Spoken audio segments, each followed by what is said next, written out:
The Seven Trumpets, Part 1, Revelation 8. The blowing of trumpets, as in the case of Israel blowing trumpets while marching around the city of Jericho, was an announcement to the inhabitants of Jericho that their cup of iniquity was full and that God's judgments had come. The Canaanites had filled up the measure of their iniquity, and the Lord would no longer bear with them. His protection being removed, there would be an easy prey. Therefore, trumpets are a symbol of God's judgments. Jericho was one of the principal seats of idol worship, being especially devoted to Ashtoreth, the goddess of the moon. Here centered all that was vilest and most degrading in the religion of the Canaanites. When Abraham was shown in vision that his seed, the children of Israel, should be strangers in a strange land 400 years, the Lord gave him the promise, in the fourth generation they shall come here again, for the iniquity of the Amorites is not yet full. Genesis 15:16. God spared them 400 years to give them unmistakable evidence that he was the only true God, the maker of heaven and earth. All his wonders in bringing Israel from Egypt were known to them. Sufficient evidence was given. They might have known the truth had they been willing to turn from their idolatry and licentiousness, but they rejected the light and clung to their idols. When God ordered the Israelites to march on Jericho, the kingdom of the Amorites under Sihon, king of Heshbon, and Og, king of Bashan, had already been destroyed. Now it was Jericho's turn. Later on, Israel itself was given a probation of 70 weeks in Daniel 9:24, 70 prophetic weeks, 490 years after their Babylonian captivity. And they filled up their cup in 70 AD, and God used the Romans to destroy them.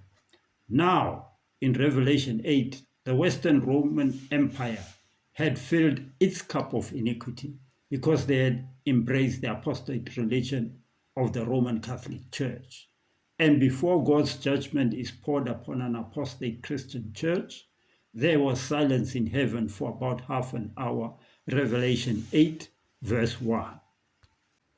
The prophet Ellen White, in her book, The Great Controversy, when explaining how the great apostasy came about in the church, says, the Apostle Paul, in his second letter to the Thessalonians, foretold the great apostasy which would result in the establishment of the papal power. He declared that the day of Christ should not come, except there come a falling away first, and that man of sin be revealed, the son of perdition, who opposes and exalts himself above all that is called God, or that is worshipped, so that he is as God, sitting in the temple of God, showing himself that he is God. And furthermore, the apostle warns his brethren that the mystery of iniquity is already at work. Even at that early date, he saw, creeping into the church, errors that would prepare the way for the development of the papacy. She continues, little by little, at first in stealth and silence, then more openly, as it increased in strength and gained control of the minds of men. The mystery of iniquity carried forward its deceptive and blasphemous work. Almost imperceptibly, the customs of heathenism found their way into the Christian church. The spirit of compromise and conformity was restrained for a while by the fierce persecutions which the church endured under paganism.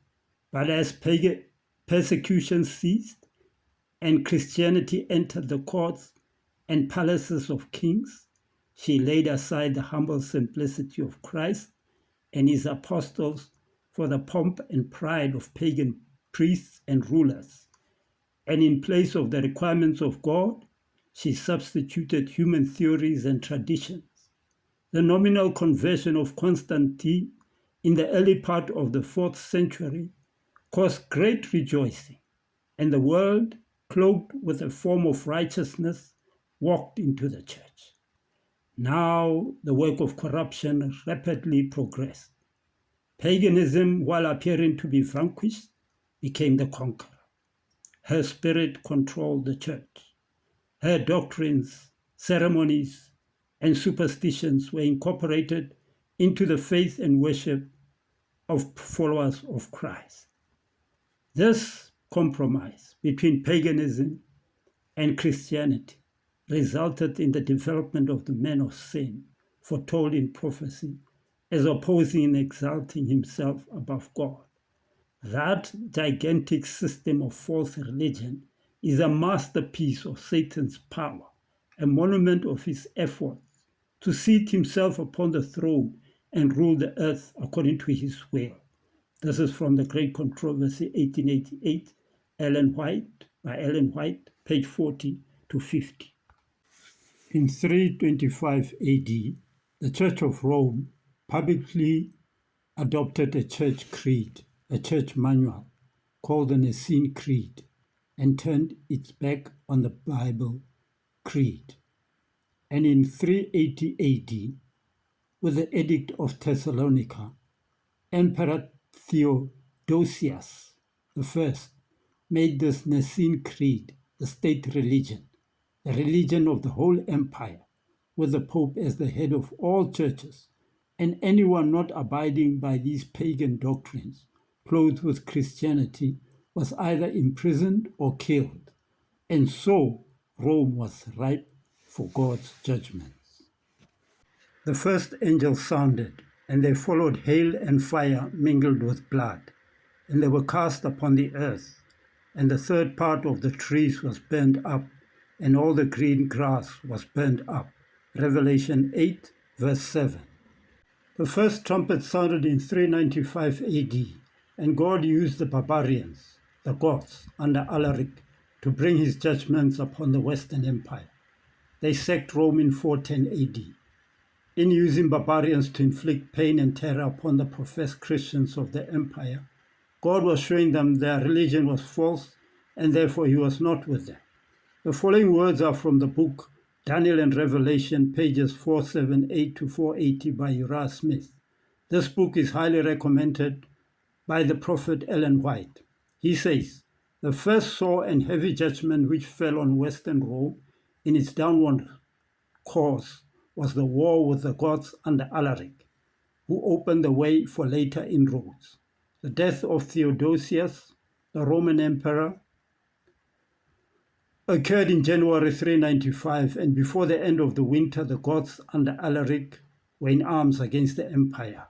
The first invasion under Alaric ravaged Thrace, Macedonia, Attica, and Peloponnesus, but did not reach the city of Rome. On his second invasion, however, the Gothic chieftain crossed the Alps and the Apennines and appeared before the walls of the Eternal City, which soon fell prey to the fury of the barbarians. Hail and fire mingled with blood were cast upon the earth. The terrible effects of this Gothic invasion was represented as hail from the fact of the frozen northern region of the invaders, fire from the destruction by flame of both city and country, and blood from the terrible slaughter of the citizens of the empire by the barbarians. In the uncommon severity of the winter, they rolled their ponderous wagons over the broad and icy back of the river. The fertile fields of Paucis and Boeotia were crowded with the deluge of barbarians. The males were massacred, the females and cattle of the flaming villages were driven away. The whole territory of Attica was blasted by the baneful presence of Alaric. The most fortunate of the inhabitants of Corinth, Argos, and Sparta were saved by death from beholding the conflagration of their cities. The emperor of the Romans fled before the king of the Goths." He continues, "Again, Alaric stretched his ravages over Italy. During the 4 years, the Goths ravaged and reigned over it without control. And in the pillage and fire of Rome, the streets of the city were filled with dead bodies. The flames consumed many public and private buildings, and the ruins of a palace remained, after a century and a half, as a stately monument of the Gothic conflagration. The Roman Empire after Constantine was divided into three parts. Hence the frequent remark, a third part of the man, etc., in allusion to the third part of the empire which was under the scourge. This division of the Roman kingdom was made at the death of Constantine among his sons Constantius, Constantine II, and Constans. Constantius possessed the east and fixed his residence at Constantinople, the metropolis of the empire. Constantine II held Britain, Gaul, and Spain. Constans held Illyricum, Africa, and Italy. And where was God's church, the true people of God, when the wrath of God, mingled with mercy, was being poured upon an apostate church? God's church went into the wilderness, that is, in obscurity, because the apostate church was persecuting her, as she could not compromise the truth by accepting pagan doctrines. The Bible says, and the woman fled into the wilderness, where she had a place prepared of God, that they should feed her there 1,260 days. Revelation 12, verse 6. A woman symbolizes a church, a pure woman, a pure church. E.g., I promised you to one husband, to Christ, says Paul, that I might present you a pure virgin to him. 2 Corinthians chapter 11, verse 2. An impure woman, an impure church. E.g., Israel, because of her rebellion against God, was called a harlot. Isaiah 1:21. The Catholic Church went on to rule the world for 42 prophetic months, or 1,260 literal years, when power was given unto him to continue 42 months. Revelation 13, verse 5. One prophetic day represents one literal year, Numbers 14, verse 34, and also Ezekiel 4, verse 6. For more details, see the beast, the image, and the mark.